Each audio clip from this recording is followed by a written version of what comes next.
Hey everyone, and welcome to another deep dive with us.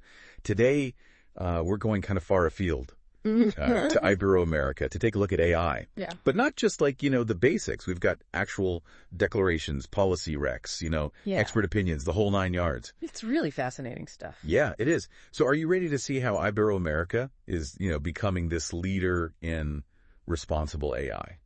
Absolutely. I think, it's really interesting to see how this region is moving beyond just like the hype and buzzwords. Right. And really digging into what it means to develop AI responsibly for, everyone's benefit. Exactly. So before we even get into like the specifics of what's going on in Ibero-America, let's make sure we're all on the same page about what AI actually is. Yeah. Because I can feel like it's one of those terms everyone's using, but it can mean It's definitely a buzzword. So many different things. For sure. But when you look at how organizations define it, like AGSIC in Uruguay or the OECD, there are definitely these common threads. Right. So essentially AI is all about creating systems that can do things we usually think of as like human intelligence. Problem solving, learning, even making decisions. So it's not just robots taking over the world. Well, not exactly. I mean, it's much broader than that. Just think about, how your streaming service knows what to recommend, or how your phone knows what you're going to type next. That's all AI. That's AI in action, yeah. Happening all around us already. Totally. Okay, so that makes sense. And then within AI, there's this whole area that everyone's talking about. Generative AI, IAG. What makes that so different from other types of AI? Okay, so imagine, you're a teacher and you need a really cool image of a nebula for your astronomy lesson. Right. Now you could spend hours searching online for the perfect one. I've been there. Or you could just type in a colorful nebula with a distant galaxy into DALL-E or something. Right, one of those tools. And boom, instant options. So instead of just finding what already exists, it can actually create something new. That's the thing. IAG can generate text, images, even music and code, all based on the data it's been trained on. Huh. It's like having a creative partner, one that translates your ideas into something real. That's pretty wild. But all this talk about AI being creative makes me wonder, where did this even come from? Did it just appear out of nowhere? Oh, definitely not. I mean, it might feel like it just exploded recently. Right. But the roots go way back, mid-20th century. Think Alan Turing, 1940s, and the Dartmouth Conference in 56. Okay. That's basically considered the birthplace of AI. So the idea of, thinking machines has been around for a while. Oh, yeah. And, they might not have had the computing power we have today. Right. But those early guys, they laid the groundwork for everything that came after. In the 60s, we got Eliza, that early chatbot. Oh, wait. Eliza? Wasn't that the one pretending to be the therapist? Yeah. Exactly. I remember reading about that. That's amazing that something from, the 60s is the precursor to things like Siri and Alexa. Totally shows you how far we've come. And then things really took off. In the 90s, computing power increased, data was everywhere, and we saw this rise of machine learning that was huge. That's where AI systems started learning from data. Right. And improving their performance over time. Exactly. So from Turing's theories to Eliza's conversations to this boom of machine learning, it feels like it all accelerated to get us to this IAG explosion we're seeing today. For sure. And as this technology just keeps evolving, it's so important to consider how we're developing it responsibly, which is where, Ibero-America's approach comes in. Right, because I've heard that they're kind of leading the charge when it comes to ethical AI, human-centered AI. They really are. What makes their approach so different? Well, one thing is that they're really focused on creating AI that works for their communities.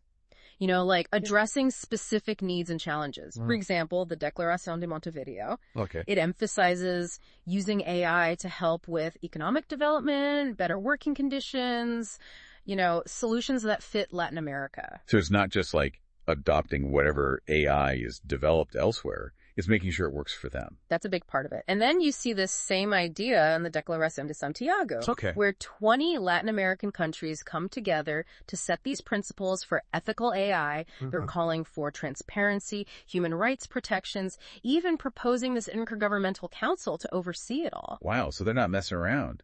That's impressive. They're actually taking steps, not just talking about it. Exactly. It really sets a precedent. And this isn't just governments either. Okay. We're seeing researchers, universities, artists in Ibero-America all engaging in these like critical discussions about how AI is going to impact us and how to use it for good. Yeah, that makes sense.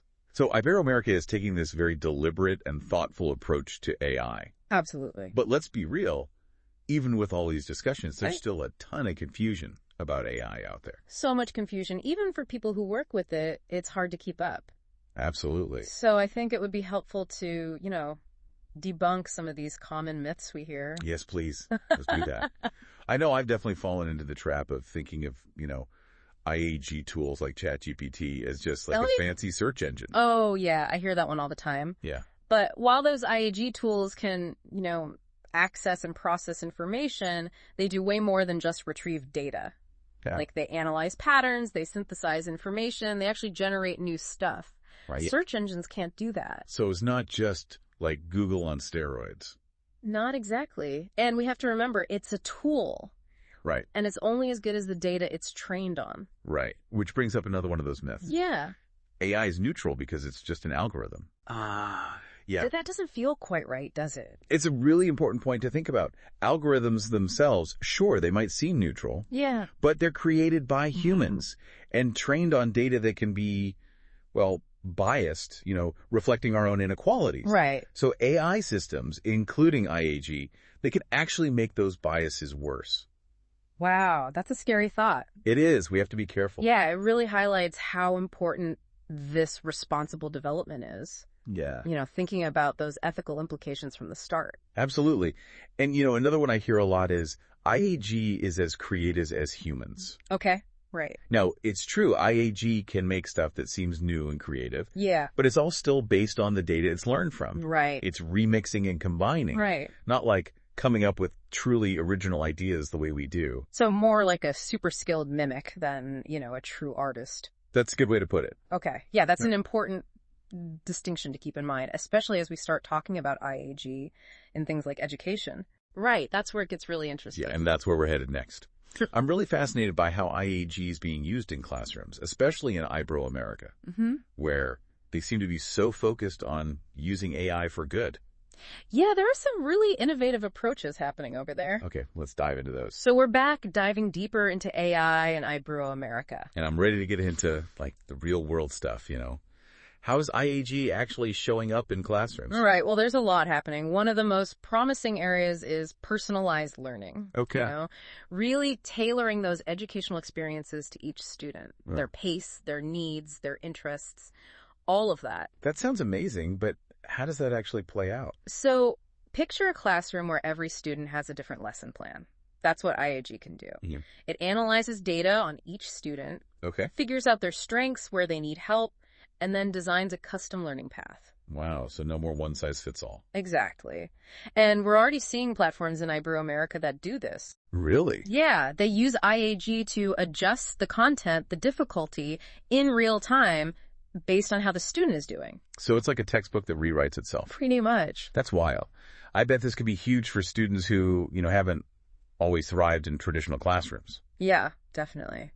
For those who need more support, IAG can provide it, like extra practice. Right. And for students who are ready for more, it can push them further, let them explore. So it's about meeting them where they are. Exactly. And helping them reach their full potential. It really is. And it goes beyond just the content, too. IAG can personalize how that content is delivered. How so? Well, some people learn best visually. Others are hands-on, some like audio explanations. IAG can create that whole multimodal experience catering to those different styles. This is making me rethink what a classroom can even look like. It's like so much more engaging. That's the idea. And effective for everyone. Exactly. And it's not just about individual learning either. IAG can help with collaborative stuff too. Oh, okay. Imagine a group project. An AI assistant could help them find info, summarize key points. That would be a lifesaver. Right. And it would free up the students to actually analyze, evaluate, do that higher level thinking. Because those are the skills they need. Essential skills, especially in an AI-driven world, right? Right. Speaking of which, let's talk about those AI tutors. Oh, yeah. Now, I gotta admit, I'm picturing a robot grading papers. Right. But seriously, what do they actually do? Think of it like a learning buddy, available 24/7. It can give instant feedback on assignments, answer questions, explain things in different ways, even offer encouragement. It's like having, like, a teacher on call whenever you need them. In a way, yeah. But it's not meant to replace teachers. It's more like a support system. Right, like a collaboration? Exactly. The AI can handle those more routine tasks like grammar checks. So the teacher can focus on the bigger stuff, discussions, mentorship, those human connections. Because that's still so important. Absolutely. But as cool as all this sounds, I think we got to talk about, the potential downsides. Right. Are there any risks with using IAG in education? Definitely things to consider. One is over-reliance. If students become too dependent on AI, they might not develop those critical thinking skills they would in a, more traditional setting. So it's about balance, like using AI as a tool. Always a tool. But not letting it become, a crutch. Yeah, we got to make sure they're still engaged, still developing those skills. Because those are the skills they're going to need. Exactly. And then there's that bias issue we talked about. Right, the algorithms reflecting our own biases. And how do we make sure IAG in education doesn't make things worse? Yeah, that's a big one. It is. Luckily, researchers and developers in Ibero-America, they're really working on this. Okay, good. They're figuring out how to spot and fix bias in those algorithms. Right. And make sure IAG is promoting equity. I mean, that's encouraging. It is. But there are other challenges, too. Like what? Well, data privacy is a big one. These platforms, the AI tutors, they collect a lot of data. Right. We need clear rules to protect that, especially when it's kids' data. It's a huge issue. Yeah. And then there's access. Not every school, every student has equal access to this tech. Right, that digital divide. Exactly. We got to work on that, make sure IAG isn't making those inequalities worse. Absolutely. Oh. So it sounds like a lot of complex issues, but also a lot of potential. It really is both. And that brings up another important point, the role of the teacher. Yeah, with all this talk about AI, I've been wondering, does the teacher even matter anymore? That's a question a lot of people are asking, but I think the teacher's role becomes even more important. Really? Why? Because AI can automate, sure, but it can't replace human judgment, creativity, that empathy that teachers have. Right. They're essential for guiding how AI is used, providing context, fostering that critical thinking. So it's not about being replaced, it's about adapting. Exactly. They need training, support to really integrate these tools effectively. So it's that AI and teacher partnership again? It is. And you see this in Ibero-America. Okay. They're not just focusing on the tech, but on the ethics, the social impact, the teaching methods, the whole picture. So they're trying to create a future where AI helps both teachers and students. Exactly. It's really paving the way for a more equitable and innovative approach to education. Very cool. Yeah. But let's shift gears a bit. Let's talk about assessment. Okay. Because in the age of AI, that gets kind of tricky. Oh, it definitely does. I mean, how do we assess learning fairly when students can use AI to write essays, generate answers, Right. It's a huge debate. Right. Traditionally, we've relied on tests, essays, projects. Right. But those are becoming easier to, cheat with using AI. So do we just scrap all our old methods? Not necessarily, but we do need to adapt. One solution is to focus on those higher order thinking skills, the things AI can't easily replicate. So instead of just memorizing facts, it's about analyzing, evaluating. Exactly. We need assessments that force them to apply their knowledge in real-world situations to solve problems, to think critically. That feels much more authentic. It is. A better measure of what they actually understand. Absolutely. But then the question is, how do we design these assessments? Right. And make sure they're still fair. Yeah. Big questions and tough ones. But there are some interesting approaches being explored in Ibero-America and elsewhere. Okay, I'm definitely curious to hear more about that. This is really making me rethink assessment altogether. It's ripe for change. And we'll dive into some of those possibilities when we come back. Okay, so we're back, and we're ready to tackle those innovative solutions for assessment in the age of AI. Right. And one of the most promising approaches is to actually use IAG itself to create those assessments. So using AI to fight AI. It's kind of cool. It is. Think about it. An assessment that changes as the student is taking it. Okay. IAG can analyze their answers in real time, adjust the difficulty, the questions, the feedback, to make sure it's just right for them. That's amazing. So it's like a custom-made test. Exactly. And that gives you so much more information about their learning. Than like a standard test. Way more. It's not just about a single score anymore. It's about like their whole learning journey. Exactly. And IAG can help make assessments more engaging too. Imagine simulations, interactive projects. Right. That sounds way more fun than a multiple choice test. For sure. And harder to cheat on too, because those tasks require like real understanding. AI can't just fake that. So it's shifting from memorizing to like actually applying knowledge. It is, which is what matters in an AI-driven world. Absolutely. But I'm guessing there's still challenges with using IAG for assessment. One is fairness. You know, making sure those algorithms aren't biased. Right. That's something we keep coming back to. It's a big one. We have to be so careful about those biases. Absolutely. And also just making sure these AI assessments are transparent. You know, students and teachers need to understand how they work. Transparency and accountability, those are crucial. Yeah, if we're going to trust AI in education. Absolutely. And then there's the role of the teacher again. IAG can do a lot, but it can't replace that human judgment. Right. The teacher still needs to be part of the process. They need training. They need to be the ones making decisions about how AI is used in their classroom. It's that AI-teacher partnership again and again. It really is. And this all ties into how AI is changing the curriculum itself, too. Okay, now we're talking about a real shift. So how's IAG influencing what's being taught?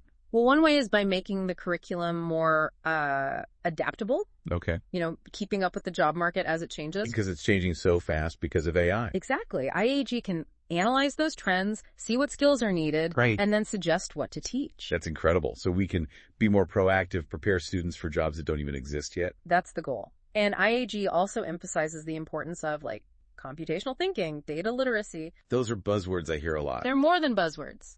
Computational thinking is about breaking down problems, thinking logically. Okay. And data literacy, that's about understanding all this data we see every day. Right. And using it to make good decisions. Exactly. And these skills, they're not just for tech people. Right. They're for everyone. Everyone. And IAG can help us teach those skills in a way that, you know, makes sense for students. So it's not just a teaching tool or an assessment tool. It's like changing the whole way we think about education. It really is. And this is where that RTD approach comes in again, you know? Responsible, transparent, documented. We got to use IAG thoughtfully, make sure it's preparing students for the future, but also, you know, fostering those human qualities. Right. Those things AI can't replace. Exactly. Creativity, empathy, collaboration. It's about finding that balance between tech skills and human skills. Exactly. We need both. And Ibero-America is really doing a good job thinking about all this. Yeah, they're really setting an example. They are. They're focused on using AI for good, you know, and that's inspiring to see. Absolutely. Well, I think this brings us to the end of our deep dive into AI in Ibero-America. It's been an amazing conversation. It has. I really enjoyed it. Me too. And to our listeners, thank you so much for joining us on this journey. It's clear that AI is going to have a huge impact on education everywhere. And I think Ibero-America is showing us that, you know, it can be a force for good. For sure. So keep learning, keep questioning, and keep exploring the possibilities.